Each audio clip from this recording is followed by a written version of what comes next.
Assalamualaikum warahmatullahi wabarakatuh. Halo teman-teman, jumpa lagi di channel Belajar Finance. Apa kabar teman-teman semua? Mudah-mudahan sehat selalu ya. Oke, di video kali ini sharing saham kita adalah saham GEMS ya, atau Golden Energy Mines. Nah, saya bahas saham ini karena kebetulan kemarin di video saya sebelumnya ada teman-teman subscriber atau viewers yang komen request untuk dibahas tentang saham GEMS ini ya, Golden Energy Mines. Oke teman-teman, Golden Energy Mines adalah saham pertambangan dan perdagangan batubara yang merupakan entitas perusahaan dari grup konglomerasi Sinarmas ya. Kita akan lihat nanti tentang valuasi dari saham GEMS. Kita fokus ke valuasinya saja supaya tidak terlalu panjang teman-teman ya. Oke, kita lihat pertama, kita lihat dulu harga sahamnya saat ini seperti apa. Untuk di harga penutupan Jumat tanggal 15 September 2023 ya. Ini video saya buat tanggal 17 September hari Minggu sekitar jam setengah 10 malam. Oke. Di perdagangan hari Jumat tanggal 15 September 2023, harga saham GEMS ditutup di harga Rp6.050 per lembar sahamnya. Dan harga ini cenderung turun ya, turun sejak awal bulan kemarin. Jadi kalau kita lihat dari performa harganya atau price performance di satu bulan terakhir, harga GEMS sudah turun total 10% minus ya. Dan kalau dari awal tahun total minus 14%. Sementara kenaikan yang sangat tinggi di awal tahun 2022 ya, kemungkinan dibarengi dengan kenaikan harga komoditas, harga jual batubara saat itu. Kemudian sebelum tahun 2021 atau jadi 2021 bulan April saham GEMS baru mulai diperdagangkan lagi di Bursa Efek ya, atau dibuka suspennya karena sebelum April 2021 itu tepatnya dari tahun 2018 saham GEMS dikenakan sanksi suspensi di perdagangan Bursa Efek Indonesia karena tidak memenuhi ketentuan dari bursa, yaitu kewajiban pemenuhan free float ya, yaitu 7,5% dari saham mereka harus dipegang oleh publik ya. Jadi ketentuan itu baru bisa mereka penuhi setelah disuspensi setelah 3 tahun dan bisa dipenuhi tentang jumlah saham minimal sebanyak 7,5% yang dimiliki oleh publik itu baru bisa dipenuhi di April 2021 ya, dan sejak 2021 April tersebut baru bisa mulai diperdagangkan lagi secara terbuka di Bursa Efek kita. Oke teman-teman, pergerakan sangat tinggi kenaikan ya di 2022 sebelum akhirnya turun dalam lagi di kuartal 1 2022 ya. Jadi untuk saham GEMS ini memang pergerakannya agak-agak sulit diprediksi sebetulnya teman-teman ya, karena dia di insidernya sering ada pergerakan atau sering ada transaksi jual maupun beli sahamnya, dan market cap-nya besar ya, di atas 30 triliun, hampir sama dengan market cap dari PTBA.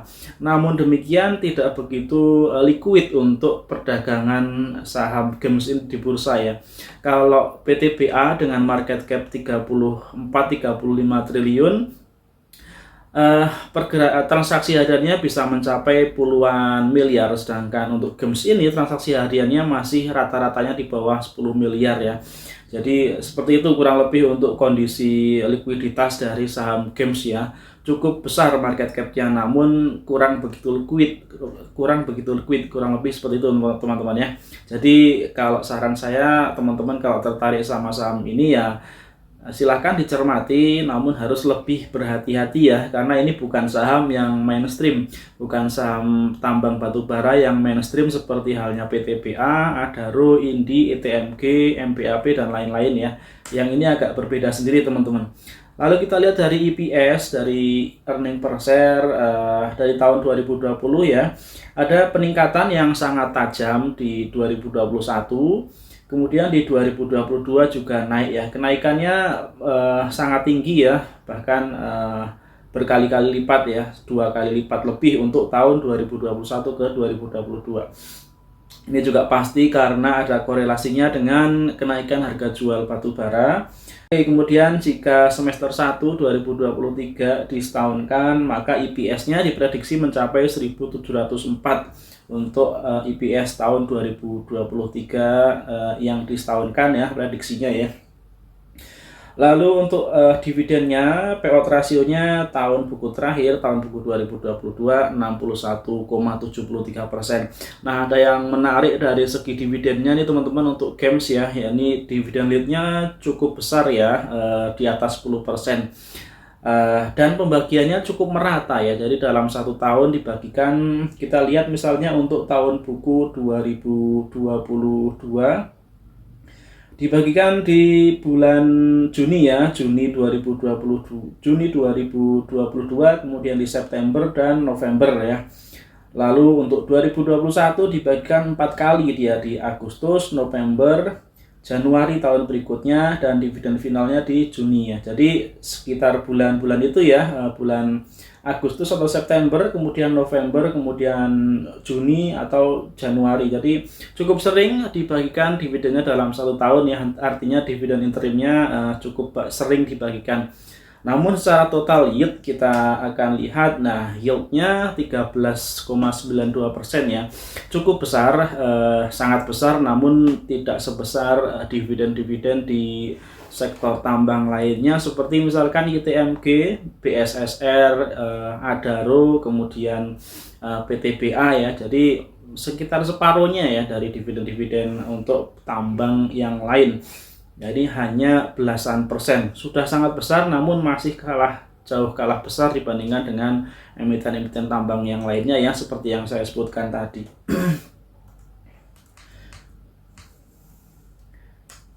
Kalau kita lihat teman-teman, kita kaitkan antara EPS di tabel sebelah kiri ya dengan harga sahamnya. Kita contohkan di 2021 saat EPS-nya 840-an, harga sahamnya 2021 di kisaran di bawah 4.000 ya. Kemudian di 2022 saat EPS-nya total 1.800, harga tertingginya mencapai 8.000 dan 9.000-an ya, sebelum akhirnya turun. Dan di 2023 sejak awal tahun cenderung sideways panjang di harga 6.500-an.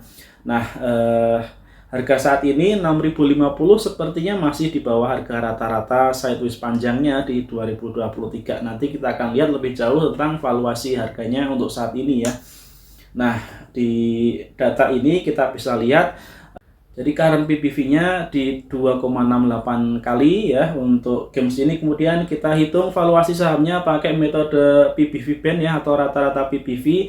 Kali ini kita pakai rentang waktu 3 tahun terakhir. Nah, PBV band rata-rata 3 tahun terakhir, di garis yang berwarna hijau ya, grafik sebelah kiri, itu skornya 4,81. Sementara untuk plus 1 PBV di 6,59 dan minus 1 PBV-nya di 3,04. Lalu kita hitung teman-teman, dengan book value per share-nya atau nilai buku per lembar sahamnya 2.257 ya, maka kita katakan harga saham games ini mahal jika kita hitung dengan formulasi tadi, PBV plus 1 ya, 6,59 kalikan book value saat ini kalikan 2.257, maka harga mahalnya menurut metode ini adalah 14.800 ya, atau naik 145% dari harga saat ini. Kemudian dikatakan murah jika kita kalikan minus 1 PBV 3,04 dengan book value-nya ya, maka nilainya atau harganya 6.800, itu termasuk murah.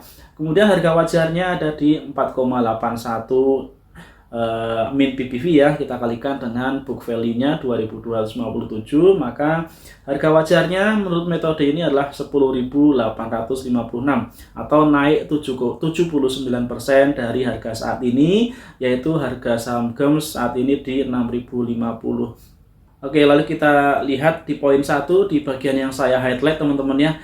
Untuk estimasi yield dividen tahun buku 2023 ini ya, jika kita pakai asumsi bahwa dividen payout rasionya kita samakan dengan tahun buku 2022 yaitu 61% untuk dividen payout rasionya, maka dengan EPS yang disetahunkan sebesar 1.704, nanti dividen yieldnya adalah 17% ya, dengan perhitungan 61% kali total EPS 1704 ya, kemudian dibagi dengan harga sahamnya saat ini 6.050 ya, kalikan 100%. Nah itu kira-kira dividennya 17% ya untuk tahun buku 2023 dengan asumsi payout ratio 61% dan total EPS prediksinya 1704, masih sangat besar ya. Namun sekali lagi saya sampaikan masih kalah besar dengan PTBA, ITMG, kemudian BSSR, MBAP, Indi, dan lain-lain ya. Jadi sebetulnya masih banyak saham batubara yang lain yang lebih menarik dibandingkan GEMS ini dari segi dividennya teman-teman. Nah kalau dari segi kemungkinan capital gain-nya memang secara valuasi kita lihat harganya ini masih sangat under value ya untuk GEMS ya. Masih ada ruang untuk kenaikan harganya yang sangat tinggi. Namun sepertinya belum banyak dari kita yang menaruh kepercayaan pada saham seperti GEMS ini ya, karena secara umum kalau teman-teman mau invest ke saham batubara, mereka akan lari ke perusahaan-perusahaan batubara yang mainstream seperti yang saya sebutkan tadi ya. Dan pergerakan sahamnya untuk GEMS ini seperti saya sampaikan di depan tadi, lebih sulit diprediksi dia ya. Jadi sering ada aksi penjualan dan pembelian dari insider atau pemegang saham mayoritas mereka yang kita nggak tahu sebetulnya apa niat atau rencana di balik transaksi tersebut ya. Kita lihat sekarang dari grafik pergerakan harganya. Untuk harga saat ini 6.050 berada di bawah MA5, bawah MA20, dan juga di bawah garis MA50 ya. Jadi dalam short term ini masih downtrend. Lalu kira-kira target price-nya berapa dari grafik ini? Kalau menurut pendapat saya, target price pertamanya di harga 6.500-an ya. 6.500-an ini adalah harga sesuai harga rata-rata dalam 2 bulan terakhir atau moving average 50 ya, 2 atau 3 bulan terakhir di harga 6.500-an. Nah, kenaikannya sebesar 8,7%. Kemudian target price 2 barangkali kita bisa tetapkan di harga 7.500-an, di harga tertinggi saat momen menjelang pembagian dividen ya, sekitar 7.000 ke atas, dan keuntungannya atau profitnya dengan target price 7.500-an adalah 24%. Kemudian teman-teman mungkin yang sudah punya sahamnya bisa pertimbangkan averaging down di harga supportnya di kisaran 5.800 ya, atau ada penurunan 4% dibandingkan dengan harga saat ini. Itu menurut opini saya ya teman-teman. Silahkan kalau ada opini lain bisa disampaikan. Mudah-mudahan apa yang saya sampaikan bermanfaat. Kalau ada salah kurangnya saya minta maaf. Kita jumpa lagi di video berikutnya. Assalamualaikum warahmatullahi wabarakatuh.